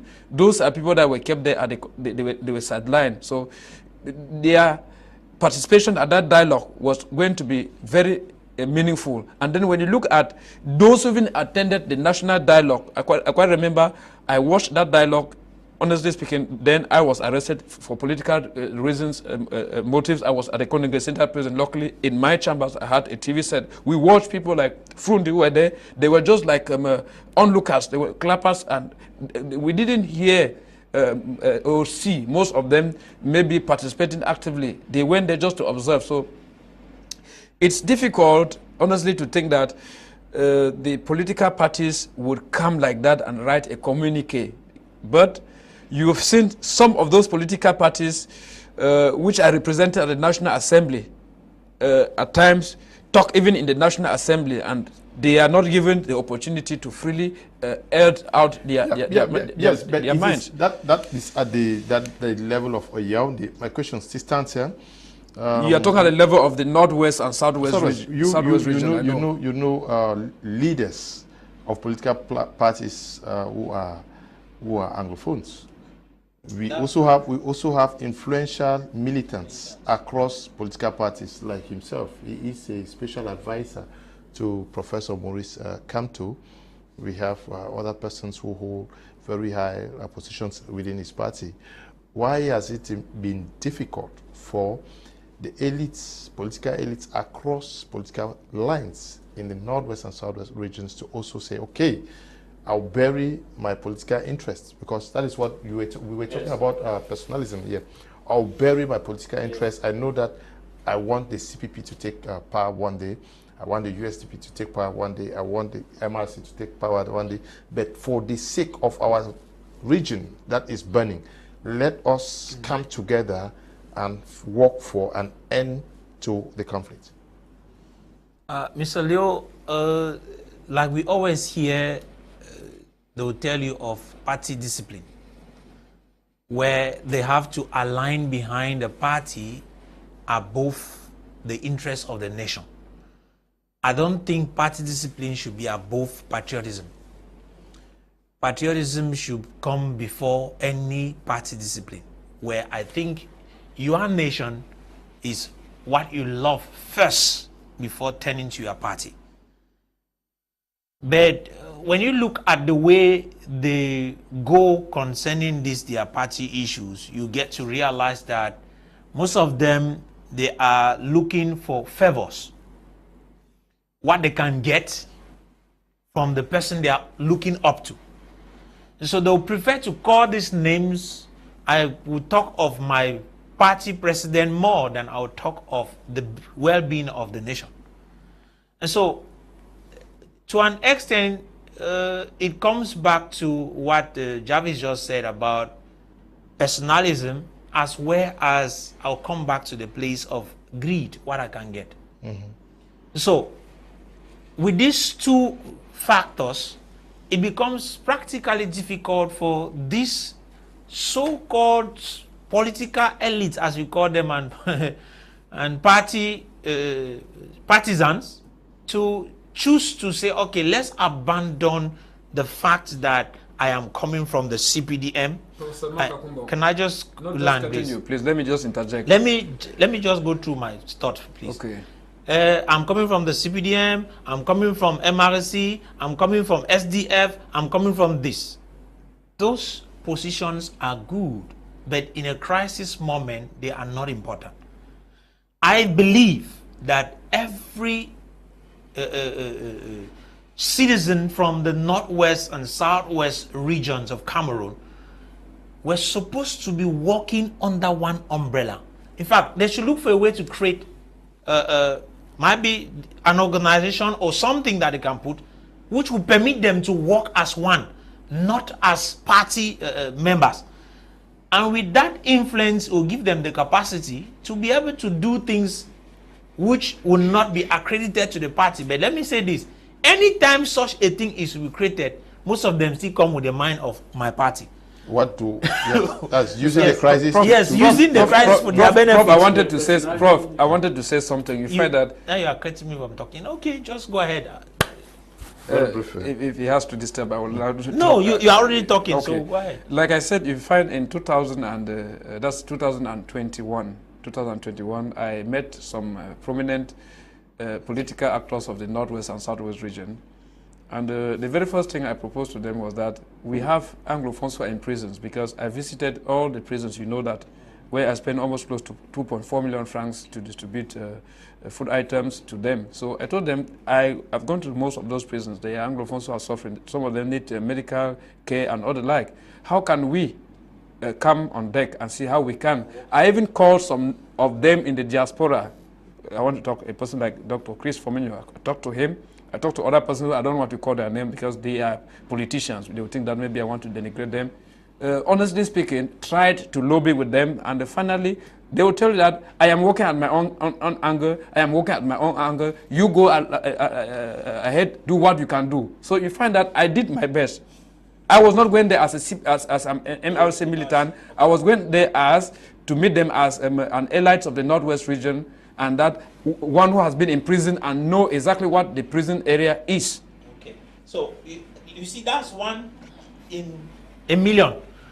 We have, okay, I also know of Leonard Fabrice, who came up with an idea like that, and decided to gather young Cameroonians and politicians who were involved. The various young people who came into that particular stuff from different parties came and said, if this member of this party is not in this position, then I'm not part of it. When I listened to that, I said, it is practically difficult then for these people to work together. Why? Because they are thinking of what they can get. How the party benefits. How the party benefits. And that is not how we can manage to solve the problem that we are going through. Okay, so Mutagha just mentioned a situation, in fact, his own case. When you look at it, you realize that from the inner core of our people, we are so greedy. We have become too greedy.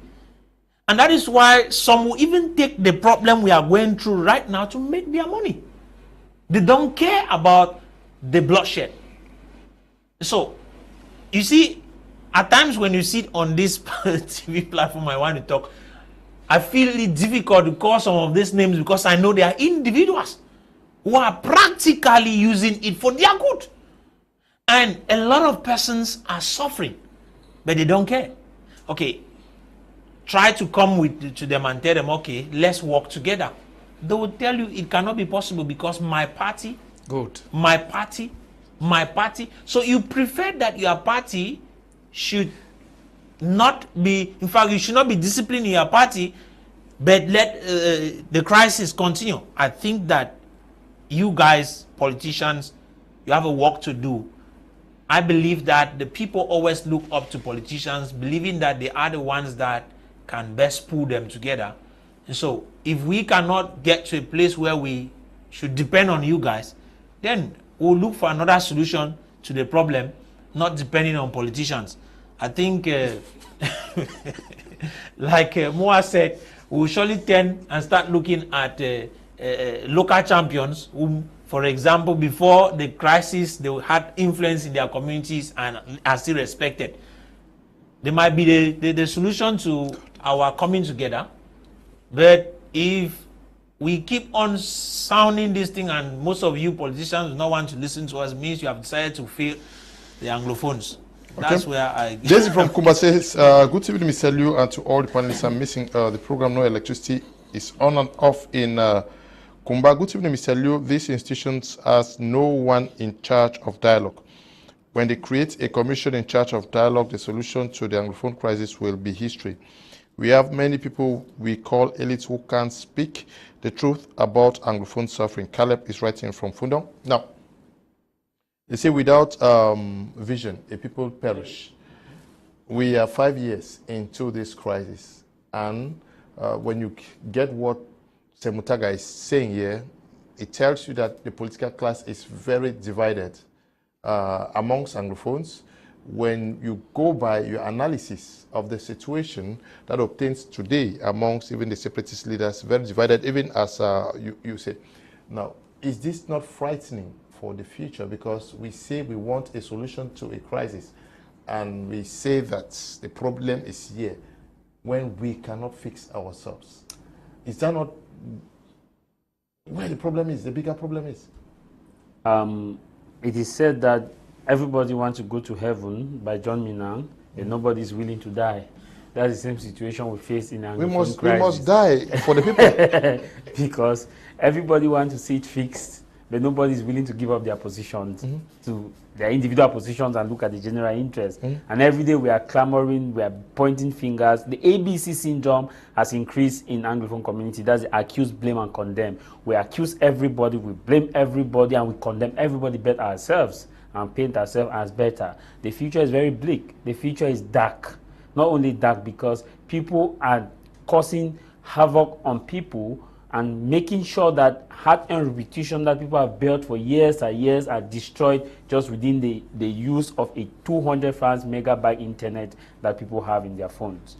And I must say this, that for us Anglophones, for us to build a nation, for this nation to have peace in the restive regions of the Northwest and Southwest region, we must shun away personalism and look at patriotism and redefine the aspect of patriotism. In recent time, patriotism has been redefined in Cameroon, which means that patriotism to some people is a love for fatherland, but to others, patriotism is a love for what the CPDM wants you to speak. It's a love for what your pocket wants you to preserve. It's a love for what you think you can preserve. So, in essence, Mr. Liu, what we need as a people of the Northwest and Southwest region is to come back and appeal to our conscience and look at the interests of the people. We all share one interest. Whether you are a separatist, whether you are a federalist, whether you are a decentralization person, whether you are a confederalist like Dr. Nick, everybody share one interest. And what is that interest? That interest that when Professor Mark leaves the Douala, he goes to his village and sees his grandmother, mother, and discuss with people and live in harmony. What is that interest of Mutagha? That when he gets to his village, he move freely and have the interest of peace. If you move down to the Northwest and Southwest region, Mr. Liu, and you ask 20 people, what do you want? Go to the hardest hit area. What do you want? They will not tell you that they need federation. They will not tell you that they need decentralization. They will not tell you that they need separation. They will call by just 5 words, peace, that we need peace. And if that is what the people need, it means that the people have gone beyond looking at position. They are no longer bothered about position. If you move right down to Moya Market and ask the mother in Moya Market, Mommy, I should sell for this market. Wait till you need them for Northwest and Southwest. That mother will tell you, my pikin, I need peace. Before in 2016, they will tell you, I need federation. In 2017, when the September, they will tell you, we need separation. Now, we need peace. Mr. No, let me learn. Now we need peace. And how can this peace come? It can come when you, Mutagha, myself, throw away our position and look at the interest of the people. And what is that interest? That interest is the preservation of lives and property. That interest is the willingness to forgive one another. That interest is the ability to tolerate our excesses, to understand that we should respectfully disagree, to agree as Anglophone Cameroonians and the people of West Cameroon with that culture that we are fighting to preserve. And the culture was the respect for elderly, the respect for force of argument, and not the argument of force. Okay, Mr. Mutagha, how do we understand that an Anglophone today would easily condemn, criticize, insult, even wish for the death of a fellow Anglophone? Where is this coming from? Honestly speaking, like I said at the start of this program, you know that the love of money is the root of all evil. You bear in mind with me that the Anglophone crisis at a certain juncture, besides being a struggle that was for the liberation of the Anglophones, as some people said it, became a venture or a source of avarice to others. So if they see in any way that you are against their striving to amass wealth, you find that you become a potential target for them to eliminate at all costs. So it's not strange to see that happening. That's the reason I said it's true that there were grievances boiling up in the Anglophone regions there have been grievances boiling up for quite a good number of decades. But when the crisis backed out, there wasn't any adequate preparation, maybe for forces to federate to either separation or to federalism. It took many unaware. It's just as a result of the utterances of Honorable Joseph Weber at the National Assembly, and a good number of people saw that this was an opportunity for them to seize. And when they seized it, the government came in with a disproportionate force that caused a lot of untold damages and suffering to the ordinary citizens, and then some rustics hijacked it. When I say rustics, I'm not talking of the Ayuktabe or the rest. I'm talking of those who went about kidnapping people, maiming, simply because they wanted money. You understand what I'm saying? Because I wouldn't say they are separatists who want freedom that will be maiming the ordinary citizens, which they say they are fighting for their freedom. So at this particular juncture, I will still continue to say that there are lots of underground negotiations that have taken place with the Western world. Don't forget that most of the separatist leaders, which we know them, are living in the West. We can't say that there aren't accords which have been signed. There must be certain deals that have been negotiated with by different factions. And you see, each faction is willing to stand its ground. It's not willing to let go, because you see there is a tie between he and a third party, and there's a tie between this and a third party. So it is difficult for them to come at a common front. So at this particular juncture, those who can willingly or willfully liberate themselves are the ordinary citizens who are on ground zero here in Cameroon. And it's easier for the government to negotiate with Ayuktabe so that he can go outside there and see exactly how he can federate all these forces together and talk to them that normally we did not bargain for this. What is happening now, the maiming and all the like. So you have allowed yourself to be carried away by Satan and all the like, and it's appointed for a man's one to sin, and after sin you can repent. That is where the problem is. A lot of water has crossed the bridge. The bridge was never meant for constructed for water to cross over it. The maiming, the kidnapping and all the like. You could look at the innocent children being massacred and all the like. Yes, both sides are doing that, but honestly speaking, I think the Anglophones should reconsider their stand. Those who are vying for separation should reconsider their stand. Look at the human lives that are being lost on a daily basis, because all of us have an account to give on to God, on that dreadful day of judgment, when the secrets of all hearts shall be disclosed. There is nothing that will be hidden. Something that there's no life after death. I want to say it's life after death. So we should think of that. Okay. We should think of that. We're going to take a brief moment to take a listen to the veteran club of Tole. They reached out to some needy persons out there. Very rare to find these guys not contribute money just to drink and eat, but they reached out to some needy persons out there in Tole. Let's take a look at what is it. Ege Genaros, you are the president of Veteran Club here in Tole. And from the look of things, you people have been undergoing a gesture, helping the underprivileged. What really motivated you people to do such a gesture in this our village, Tole? Well, first of all, we since in the beginning of this crisis, we have discovered that most of our people are suffering a lot.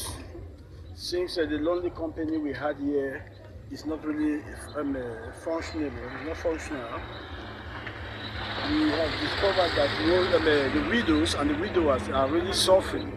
So I thought it wise, I presented the problems to my fellow veteran members, and we unanimously agreed to help them in our own form. This is just the beginning. We got the food items and a few items for them to use, but in a subsequent gesture we'll think of helping the underprivileged to send them to pay their fees. So we are calling on the diaspora to buy our ideas, to the children out there to buy our ideas so we can move further. In the moment, one thing in our agenda that we are promising to do to occupy the children, since there is no work around, nothing doing, we want to organize interquarter competition to keep the children busy. And we are also looking forward to organize holiday classes to keep the children busy. Okay, but you want to organize an interquarter, how much is at stake? Well, the idea just came up a few days behind, so we have to consult with all the ESCO and all the members in Veteran. By next week, we'll be having we'll come to a conclusion or to a consensus. Then I will announce it again. Since my media prime is really a partner or has a fans here in Tole, so we'll still send it out to the media. Where are you people having your funds? Well, in short, what really motivates you people to have such a gesture, and who is funding you people? We have seen that our community is suffering, and we want to keep the children busy. You know, they say. Chief Williams of the Maranga village. I saw you as a supporter of the veteran club here in Tole. And you people have been doing marvelous job here in Tole. Right up to the extent of providing gestures, food items to the less privileged and widows in Tole. So, in short, what motivated you to undergo such a gesture? Yes, thank you very much. For a quite long time before now, we discovered that the inhabitants of Tole, not only Tole and its environs, have been suffering a lot since the inception of this crisis. A lot of NGOs have been coming, donating items and subsidies to the inhabitants, the villagers, and plenty of IDPs also have been benefiting. So the president of Veteran Tole and his team thought it wise to follow the trend and to show an example also, copying from these other NGOs. Reason why the veterans, with the conception of the president, thought it wise that we should initiate this gesture in order that the community should also benefit from their own children. Okay, as per what you are doing, I hope that not all the people in Tole will be beneficiaries, but what are you promising to those who have not benefited today? This is the start, it's a kickoff, and subsequently we'll have many other things that people benefit, the inhabitants benefit. They might not benefit only rice, or maggi, or salt, or omo, but in time to come, maybe they will benefit other things, other facilities, which I think the president, in his goodwill, will sit with his noble veteran members, and they will think about something that will benefit the population other than this. Yeah, most of you are members of my Media Prime Club here in Tole. What do you have to say to the management of my Media Prime? Thank you very much for their support. We also pray that the good Lord will also tell them to come here also, not only to publishing our results on air. They should come to the field, they should come and support us by physical, financial, or moral. Come and support us so that Tole and its environs will go higher heights. Not only my media prime, also the diasporans. They should see these things that we are doing. Indeed, my media prime is going to be in Tole in weeks to come. I have spoken with the president of the fan club there. They are making arrangements. We're going to be there, not only myself. The entire house is going to come down to Tole once you guys are ready. We spoke about that, and it is here that we put an end to today's edition of the program. Professor Mark, thank you for coming. Thank you, Mr. Leo, and to those who are watching us from across the continent, as well as to my family back at home. Thank you. Thank you for coming. Thank you very much, and a special good evening to the Bishop of Buea, His Lordship Michael Bibi, and also the President of the Catholic University of Buea, to tell the public that our doors for admission will soon be launched at the Catholic University of Buea. Okay, we want to thank you, Mr. Mutagha, for coming. Thank you for inviting me here tonight.